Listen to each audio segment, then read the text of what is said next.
क्योंकि औरत होने का मतलब अपनी प्रतिष्ठा से, अपने सम्मान से समझौता करना।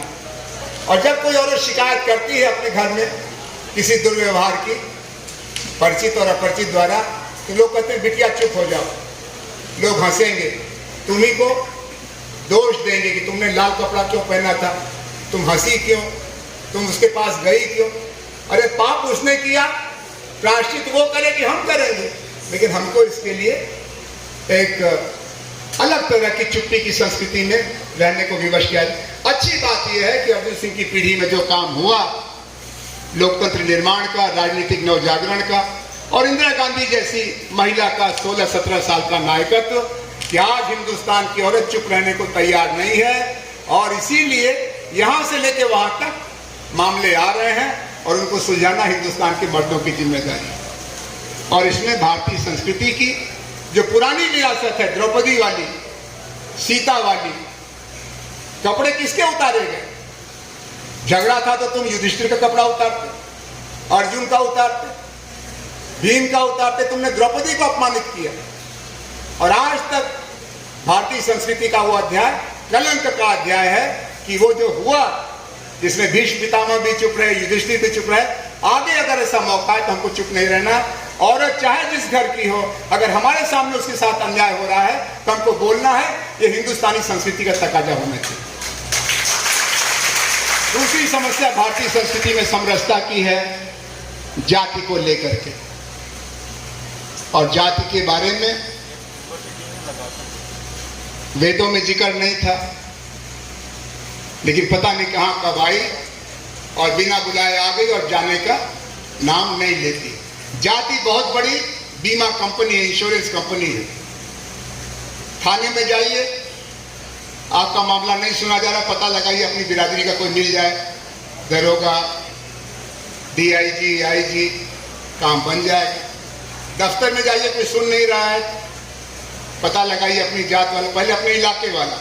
जैसा आपने कहा ना कि अर्जुन सिंह जी के दफ्तर में जाइए और बघेली में बोलिए तो सब दरवाजा खुल जाता है।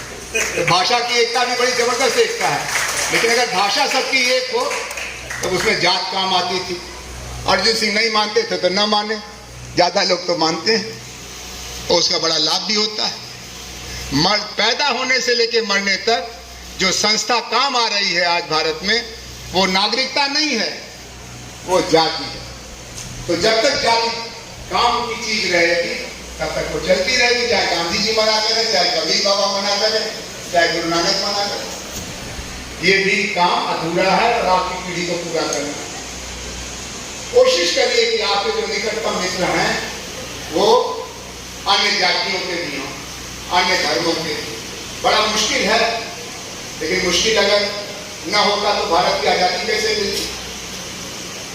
भारत की राजनीतिक स्वतंत्रता के बाद अब सामाजिक स्वतंत्रता का काम करना बाकी है। जाति हमारे नेता डॉक्टर राम मनोहर लोहिया को जाति तोड़ो सम्मेलन ही चला दिया, लेकिन जैसे जैसे समाजवादियों को वोट मिलने लगा, वो जाति तोड़ो की बजाय जाति जोड़ो सम्मेलन करने लगा। नाम है समाजवादी पार्टी, लेकिन अंदर क्या है? किसी बच्चे से पूछे बता देंगे किस पार्टी में किसका चलता है। तो वैसे कबीरपंथी, मध्य प्रदेश में कबीरदास का भजन बहुत गाया जाता है, लेकिन इस मठ का जो बड़ा मुखिया है, बड़े मठाधीश है कबीरपंथी, उनकी जात सबको मालूम है। कहीं वो कुर्मी है, कहीं वो ठाकुर है, कहीं बामन है कबीरपंथी, लेकिन उसके अंदर भी जातियां है। अच्छा भाई, जाति से पिन छुड़ाने के लिए धर्म छोड़ दिया जाए तो बहुत से लोग बाबा साहब अम्बेडकर के लिए आए, बौद्ध बन गए, लेकिन धर्म तो बदल गया, जाति नहीं बदली। इस्लाम को आज से कई सौ साल पहले जब देखा कि इसमें जाति नहीं है तो बहुत से लोगों ने इस्लाम अपनाया, तो धर्म तो बदल गया, पूजा का तरीका भी बदल गया, तीज त्योहार बदल गए, जो नहीं बदला वो जाति थी। यही ईसाइयों में तो आज दलित ईसाई का आंदोलन चल रहा है, पसमानदा और दलित मुसलमानों का आंदोलन चल रहा है कि हम हिंदू तो नहीं हैं, लेकिन हमारे साथ जाति का अन्याय चल रहा है।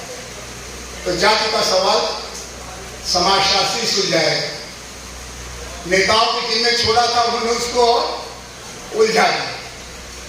अब तो पार्टी पर भी जाति हावी हो गई। और हम सुनते हैं कि समाजशास्त्र की पढ़ाई घटती जा रही है।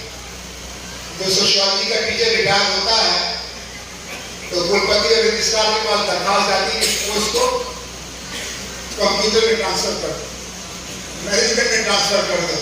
अरे भाई, मैनेजमेंट और कंप्यूटर से अगर समरसता और संस्कृति की एकता आती तो अमेरिका तो हमसे बहुत आगे है। लेकिन अमेरिका में रंग भेद का समाज बना हुआ है। कंप्यूटर जानते हैं, मैनेजमेंट भी जानते हैं, लेकिन रंग भेद का क्या करें नहीं मालूम। ऐसे भारत के भी बड़े बड़े विद्वान हैं कंप्यूटर के, मैनेजमेंट के, लेकिन सोशल मैनेजमेंट नहीं जानते। इसलिए समाज विज्ञान की उपेक्षा मत करिए।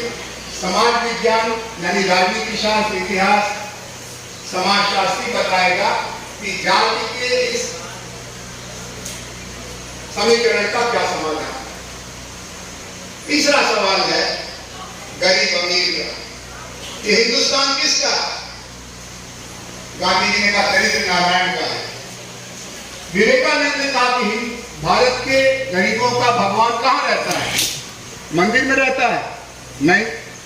मस्जिद में रहता है? नहीं।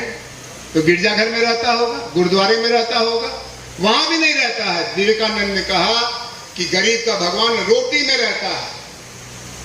इसीलिए सिखों के बीच में सरदार साहब पहले पंगत तब संगत, पहले साथ बैठ के खाना खाओ, उसके बाद गुरु का स्मरण करो, हरि के गीत गाओ।